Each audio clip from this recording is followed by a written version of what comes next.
So the first film was wildly successful, as we all know. What was that like for you when when that movie came out and it was so popular with people?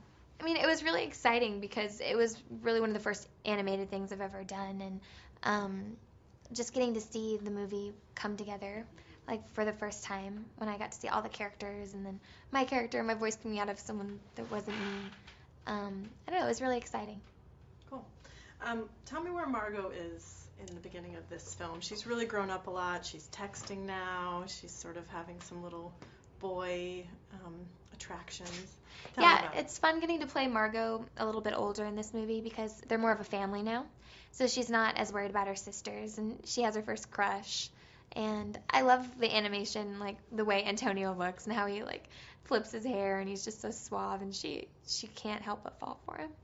Yeah, that's a really, really cute scene in the mall where she's like, oh my gosh, she's blown away. Tell me about Gru as a dad. It seems like he's a lot of fun as a dad. I think Gru's an awesome dad. I think one of the coolest things about this movie and the first one is you really get to see him transform. Like in the first movie, he's so despicable in the beginning and evil, and then he really turns into a great dad.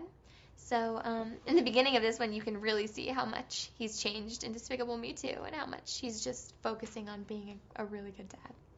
I love when he becomes Gru Zinkerbell. Yeah. Can you tell me about that scene and you know, sort of what that shows about Gru as a dad?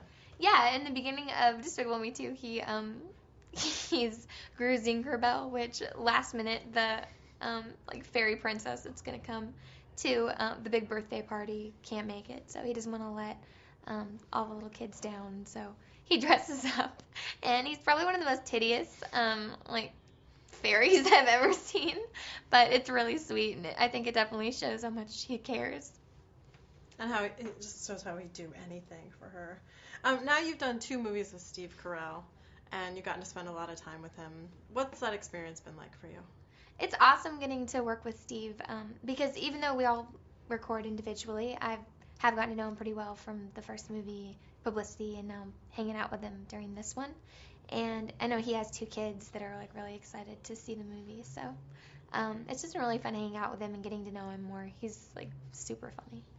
Was he a good guide to you in this movie, like how to bring life to your character or anything? Well, I think he'd be a good guide for anybody for animation because the voice he does for Gru is so different from his actual voice. Like, he's really putting on, like, a different character. So, and when we were in Australia and we saw the movie for the first time, like, all the kids were asking him to do the Gru voice. So, he said, like, his son, like, constantly makes him do it. Like, he's like, could you just, like, be Gru for a little while? His son's like, you'd be more fun as a dad as Gru. So I saw the movie last night in a packed theater. It was full of like men and women and children, and they were all laughing and loving it. How does it feel to you? Is it exciting that, you know, this second one is, I think, more energy, more fun, more action than the first one? Yeah, I mean, I think they're both like they're pretty different. Like this one I feel like there's a lot of romance in it and it's more about love. Like Gru's falling in love for the first time and my character Margot has a love interest, and I think some of my favorite parts in the entire movie were seeing Gru's softer side when he's really falling for Kristen Wiig's character Lucy. I don't know, just something about like them together. I thought they had a lot of chemistry and they were really cute together. What are you most excited for audiences to see on the screen this time around? I'm really excited for audiences to see the Minions singing. I think those were some of my favorite parts. Like at the very end, the big song the Minions sing, that was super funny. And other than that, probably just like all the romantic stuff in the movie. And there are just like some unexpected new characters. El Macho, the villain, even though he's evil, he was fun to watch. And tell me about Eduardo, because was really fun to watch. He's so lovable and open, and he loves to dance, obviously. Yeah, I mean, it was fun, like, getting to try to remember the first time I really liked a guy and, like, not even being able to talk because you just like the person so much.